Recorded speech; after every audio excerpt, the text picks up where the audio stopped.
Hello, good evening, welcome to my humble model railway, Bedstead Junction. This is Paul Cherry Trains here, and tonight I'll be bringing you a new locomotive I've just actually acquired. It's another eBay purchase, and we'll have a look at that quite shortly. Now, before we begin, I hope you all had a very good Easter weekend. I managed to get out onto the East Somerset Railway, and I managed to capture Lady of Legend, the St Class Lady of Legend, the new build. That was a big moment for me. It was something on my bucket list, and that can be seen on my channel. And if you want to be made aware of new videos which I'll be making, then if you're not subscribed already, please subscribe to my channel, and then you'll be made aware of videos as I release them. Now, without any further ado, we'll take a look at this new locomotive. Now, what you're about to see is a model which has been on my radar for some considerable time. And I'll just show you what it is. We'll look at the end of the box. It's R2708 BR462 rebuilt West Country 34008 Padstow, DCC ready. There we are, so that's Padstow. Place has got a special meaning to me. I've been to Padstow before. I went there towards the end of a week-long Baker Dolphin trip in Cornwall back in 2010, and we went to see Padstow on the very last day. And I'll talk some more about Padstow as we go into this. Now, this is the first time which I've actually got this model open, so we'll be having a quick look and seeing what we've got inside the box. So first of all, let's have a look and see what it says. Now, we've got no history of the locomotive, so I would guess this is probably, and judging by the packaging, this is going to be something from about the mid-2000s. Okay, Hornby super detail there, the picture of the locomotive there on the inner of the box. And then there's virtually not much more information actually on the box itself. Now we'll just get a nice overhead view of what's there. I'm just going to make sure the tripod's nice and secure. Let's see if we can see what we're doing. There we are, you can see what we're doing there. So, let's take a look.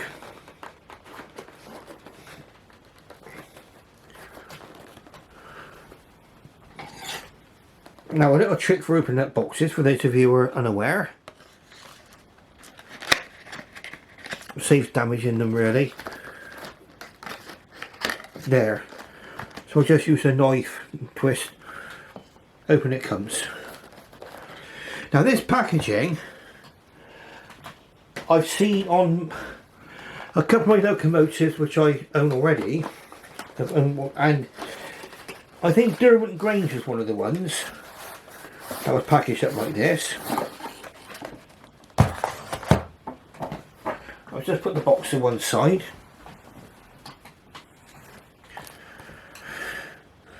We get the normal DCC sleeve there, which comes with it. Some people say they're useless. I don't know, I've never really gone into it much. This is the age where they stopped putting rubber stamps on the actual instructions. We've got 462 rebuilt West Country Class and Battle of Britain class there. In fact, those classes, they're virtually the same locomotives, just that one series was named after West Country destinations that the Southern Railway served, and then the Battle of Britain class was named after places or people involved in the Battle of Britain. So we've got the normal instructions there about where to oil this locomotive, where to fit the detail pack, things like that, where to put the DCC stuff on there, all good stuff. There's a detail pack just here, nice lot of stuff included there. Front coupler, looks like some drain cocks, various other pieces. So it's nice to see that. That's unopened, which is good. Now with the box, these I quite like this packaging. Some people don't. I do. You need to remove these, let's just see this block of ice or plastic thing on the outside, and then you remove the front, and then the box literally comes in two halves. Now there's a little bit more detail pack here. This is an alternative wheels, and these are flanged wheels. And I'll explain to you why they've got those in there when we have a closer look at the model itself.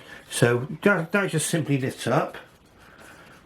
So for me at least, it's a nice easy way of removing things from the packaging. Quick look at the tender there. All looks good to me. And then we've got this oh, wonderful locomotive here, beautiful. Okay. She's got some cab detail there. And then a Southern Railway emblem there and Padstow. And on the other side, looks to be complete. We have another look at this one on the Lady Susan. Now what I'll say on my initial impressions, this locomotive is very heavy. I'll just move all the packaging to one side, keep everything safe. We've got the detail packs there safe. Nothing's going to be lost.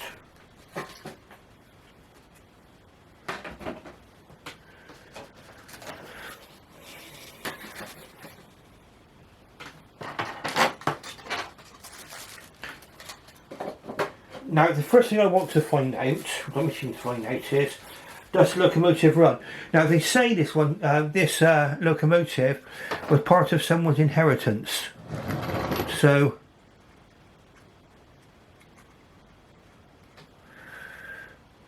we'll soon find out. They reckon it was not run for some considerable time. So we're going to be moving up here now to the railing ramp. And this is just my own personal opinion, and you might, this is either going to be all working out great or not. We've got the railing ramp there, so you need to be very, very careful when removing, especially on the other packaging, is those ladders on the back of the tender there. Get that focus on there now for you. Yeah, they can be rather vulnerable, those little ladders on the end. Okay. So that's something to go careful of. I did break them off on my West Country Class unrebuilt version.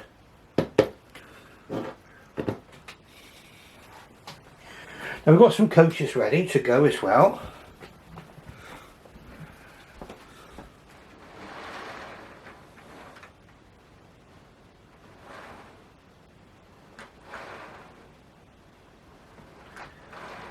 Okay, I could tell my layout's not very level. Seems to be quite a bias to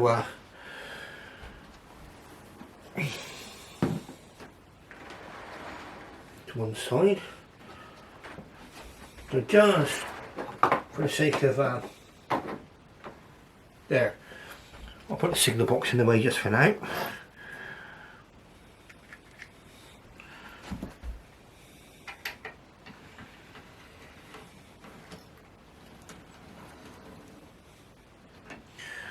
Right, so we now have the locomotive placed on the layout.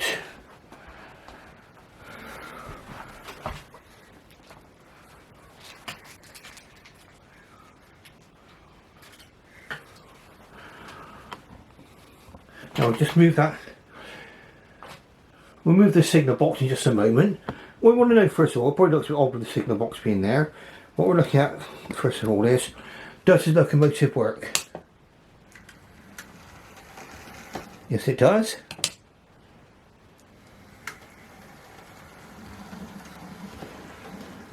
And it sounds very, very quiet to me. That's very, very nice. I'll give this one a little run, just to show you it in action. And then what we'll do is I'll probably get this one up on the Lazy Susan and we'll have a closer look as it's a new locomotive. Now this is a rebuilt West Country Class, and we might get the either do this in this video or maybe another video. We'll do a comparison with the unrebuilt air smooth casing, I think they're called. That was the original West Country Class. These were rebuilt in the 1950s. And I'll explain to you why that was done. Right. Now we're putting 3 Southern Railway coaches. So we should have reasonable rolling stock here.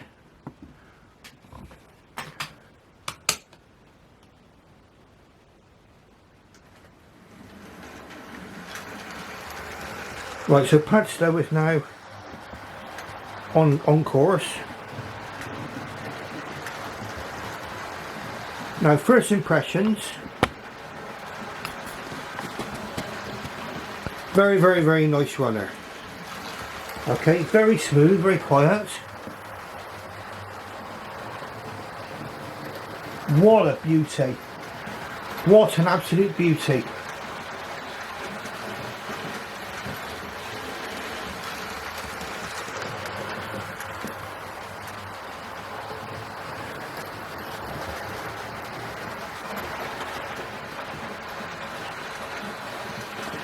Now I believe the designer of this locomotive, Oliver Bullitt, came from the LNER, which might explain why these were built as Pacifics. Maybe the practice he brought with him from the LNER. I say they were originally given, well, some people call it streamlined. It's not really streamlined, there's air smooth casing on them. They were initially very popular with the loco crews, but not so much with the maintenance. And they were rebuilt really to make them easier to maintain in operation.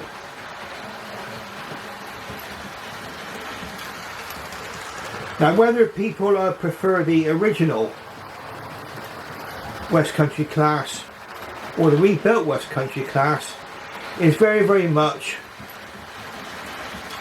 a matter of personal preference.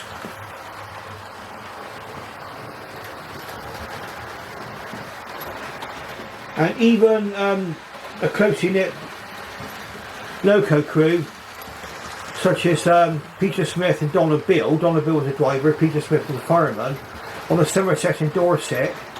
Donald Bill preferred the original West Country Class with the air smooth casing, while Peter Smith preferred them in their rebuilt form like this. So again, so many things in railways is down to one's own personal preference.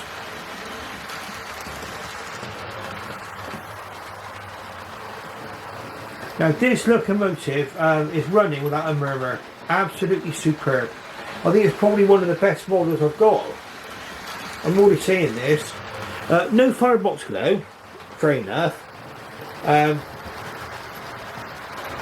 It's strange really, because some locomotives, like the tender-driven locomotives, like the Hornby 8F, had a firebox glow.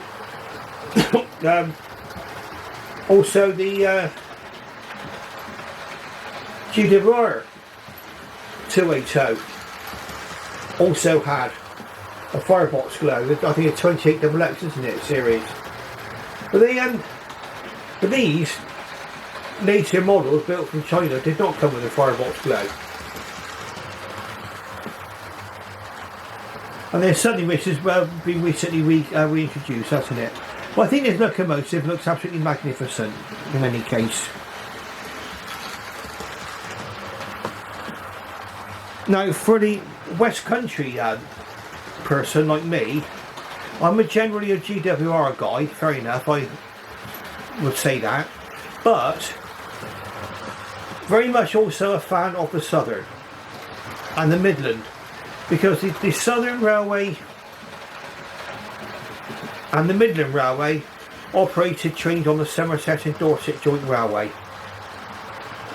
And these locomotives in both unrebuilt form and rebuilt form found their way onto the Somerset and Dorset Joint Railway.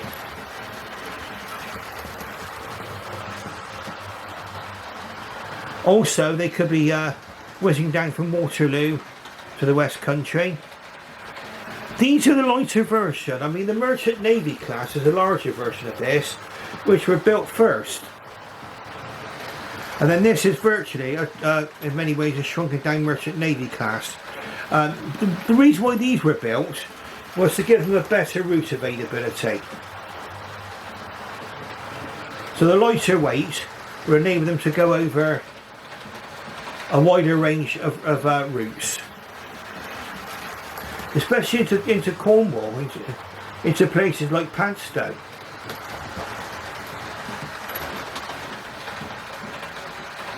Padstow no longer has a train service, of course, unfortunately, but I think it forms part of the Camel Trail.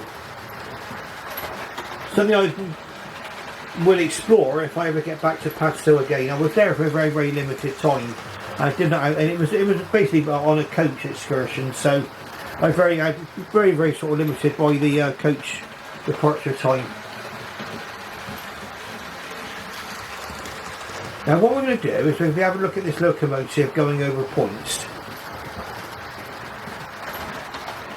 Now what is the reason for these flangeless wheels? Well, I believe that the rear pony chuck is a static one, similar to what you find on a lot of the modern Hornby offerings. And because it doesn't swivel, it means that the flange wheels will not be able to take a second radius curve like this. I don't think it will.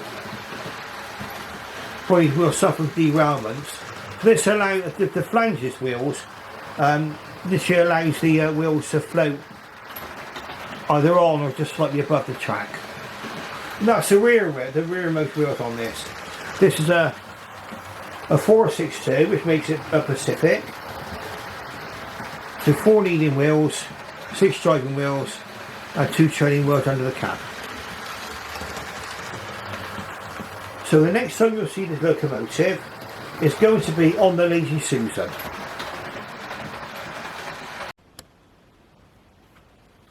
Okay, so now we can see the absolutely magnificent rebuilt West Country Class locomotive Padstow. Late British crest, BR green. We'll get something to point with. Bear with me just a moment.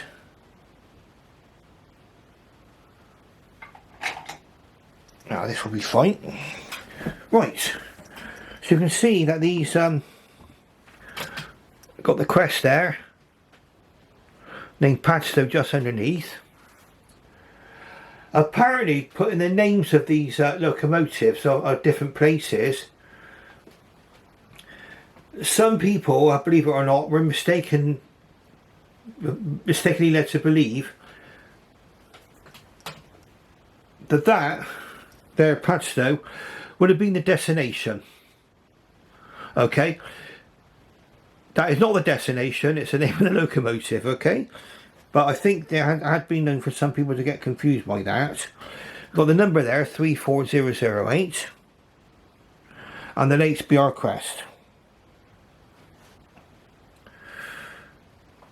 Special design of wheels on these locomotives.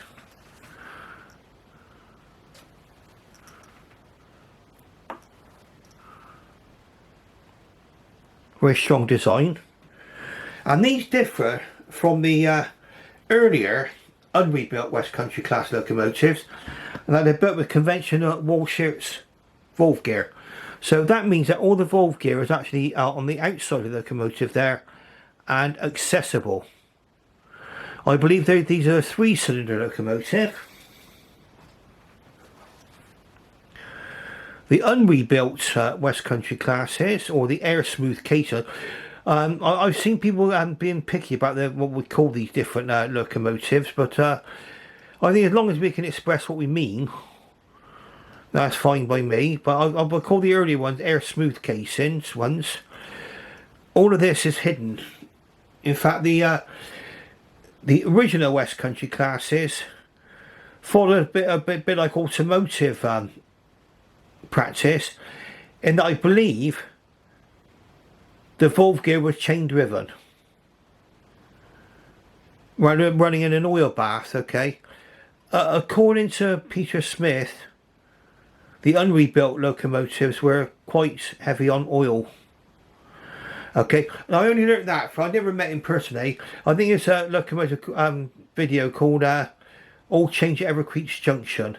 There's two parts to that one, All Change at Evercreech Junction, and there you can actually see Donna Bill and Peter Smith talking about their experiences of running these locomotives on the Somerset and Dorset Joint Railway. Okay, absolutely superb model. We can see the reversing rod just there, so that gives you a guide where to put the driver and the fireman. So we're going to be putting the driver, if I fit them, on the left hand side of the cab. Okay, we've got cab glazing here. Now we come to the front of the locomotive.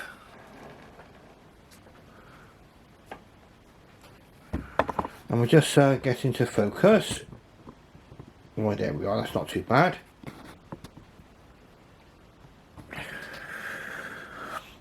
Okay, so we've got the smoke box start there, that's fine. 34008 the number. Buffer beam, I believe that the actual vacuum steam or steam pipes, they're actually held in the accessory pack. Do we have sprung buffers? We do. So I'm going with thumb getting in the way there. Let's have a look. Yes. Very nice sprung buffers there.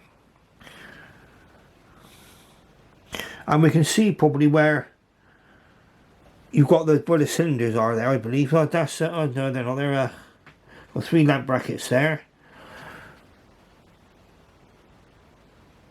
Very nice. I believe underneath there, I think is possibly a builder's plate. I don't know, or a shed plate. Probably a shed allocation plate under there. Moving on to the other side. A little bit more things to see on this side. There's more pipe work. We'll just zoom back out again so we've got a nice view. Try to get the tripod right on it. There we go. So we got some additional piping there and under here. All very nice.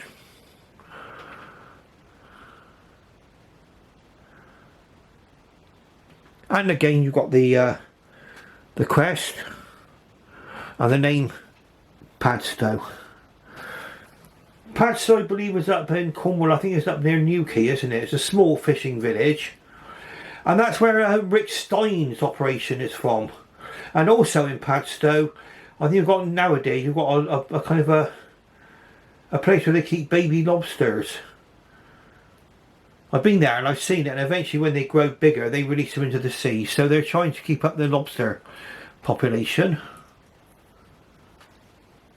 Again, you can clearly see the lake crest on there as well. That lake crest would have been from 1956 onwards. Before then it would have been the recycling lion. I believe that these Bullet Pacifics, these West Country classes and the Battle of Britain classes were released in the late 1940s. Towards the end of the Second World War. I think the Merchant Navy class came out in the middle of the Second World War, and then the West Country class came in towards the end of the Second World War. So we're looking at during the 1939 to 45 war. Now these were built on the basis that they were being mixed traffic locomotives. I think that's why Oliver Bullet was allowed to build them, and of course that meant that they would be able to pull freight as well as passengers.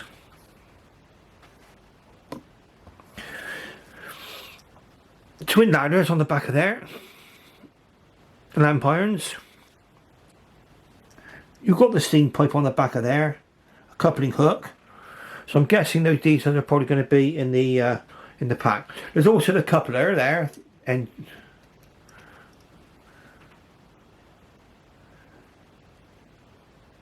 again we got the sprung buffers. Okay. Now, for the sake of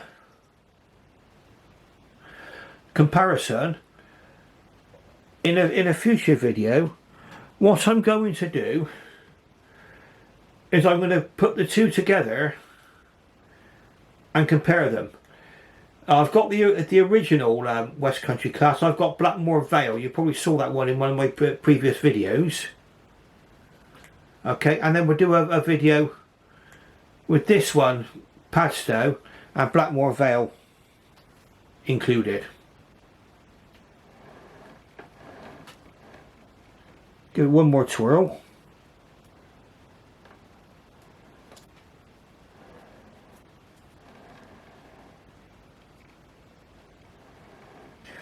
And what I'm going to do is I'm going to oil this locomotive, just in case it hasn't been oiled recently. And I'll run through it, and I might show you some of these things which I'll be doing. Now, I'll be oiling the locomotive in the places which were indicated on the service sheet.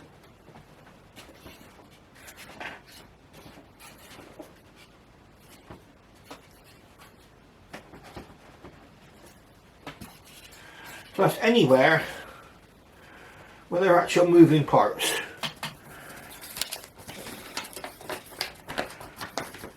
So let's refer to the service sheet.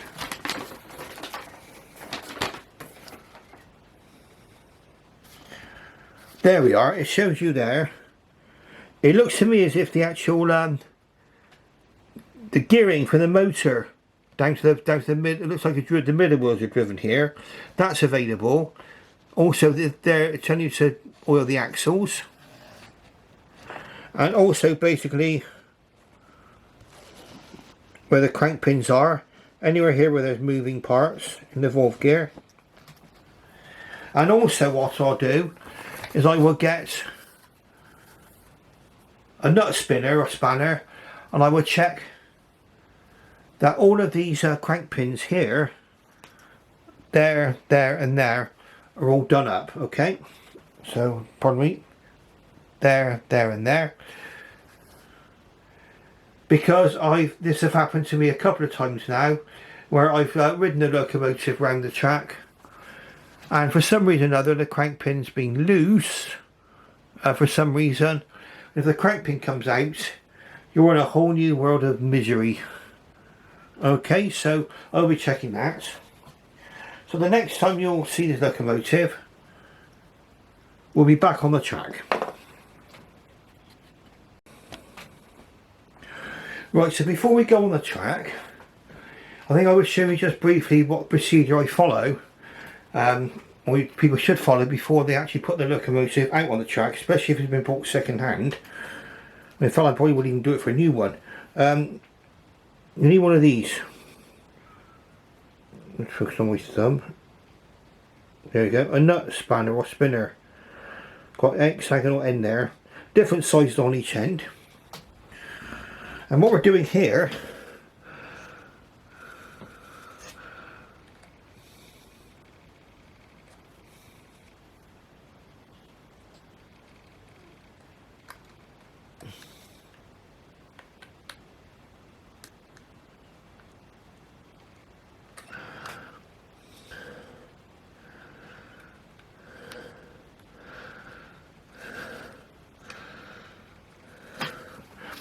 is we're checking that the crank pins are done up tight.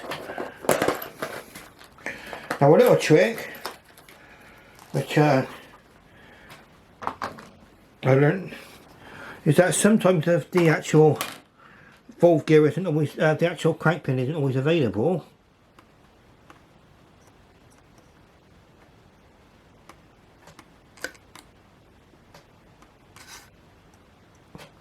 So basically what you do is you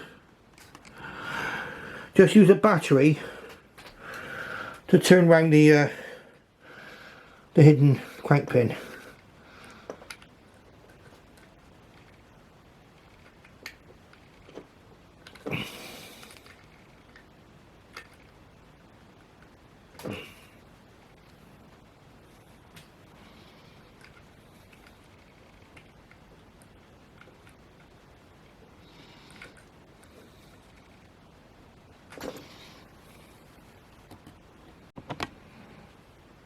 Okay, just had to turn that around a bit more.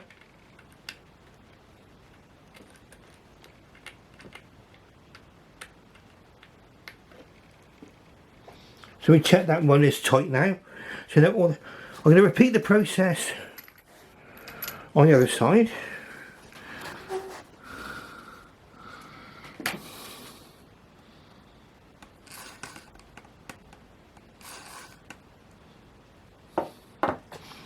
And again, as you see, I spun it around so all of the nuts are accessible.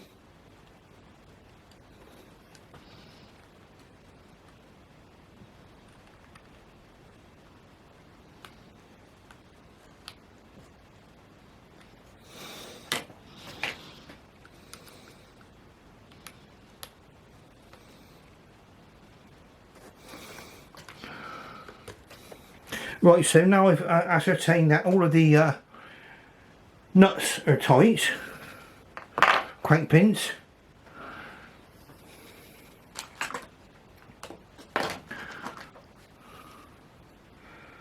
And I'll be oiling the locomotive, a drop of oil basically, going on. We'll see if we can get some better view.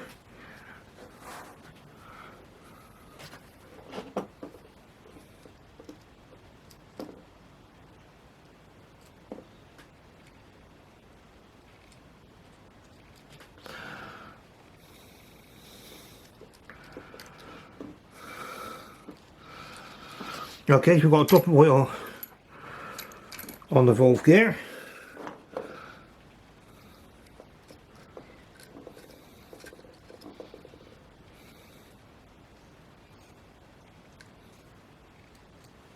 And on all the crank pins. Okay, so crank pin, crank pin, crank pin, valve gear. And then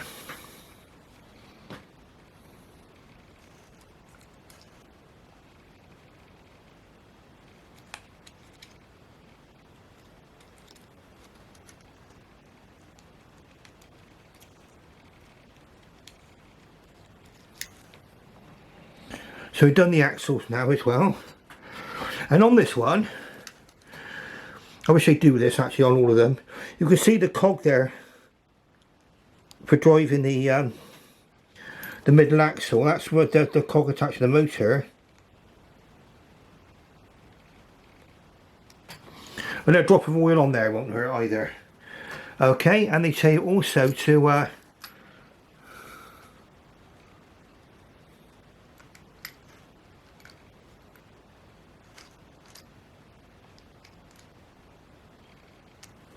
there.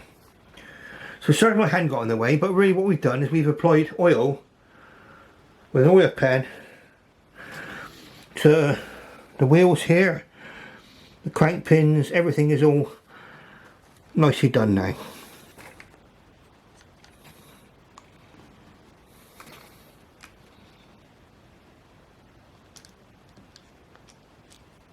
Put a drop of oil in those. Right, so and something to bear in mind, these back wheels here, they're flangeless. They're designed just to float over the track, those back wheels there.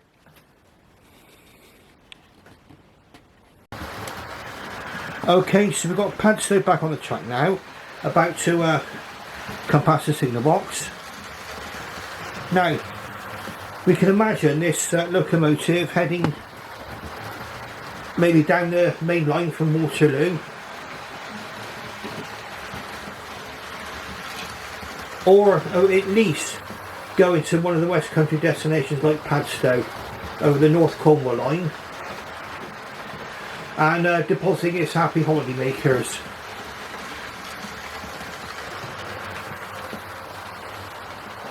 These locomotives were, I think, were in use until about 1967-68. Okay, so they had about 20 years, odd years of use. Some are preserved, quite a large number are preserved. They're quite popular, I expect, because of the West Country Class, because of the fact that they're of their route availability. So they're suitable for being run on some preserved lines. Also, of course, you've got the Merchant Navy Class, which is out on our rails as well. They're preserved Merchant Navy classes. Now, I hope you've enjoyed watching this as much as I've enjoyed showing this to you. If you like what you see, please press that like button and subscribe. Ring that bell for future videos, and also subscribe. So subscribe and ring that bell. And on that note, I shall wish you farewell and good night.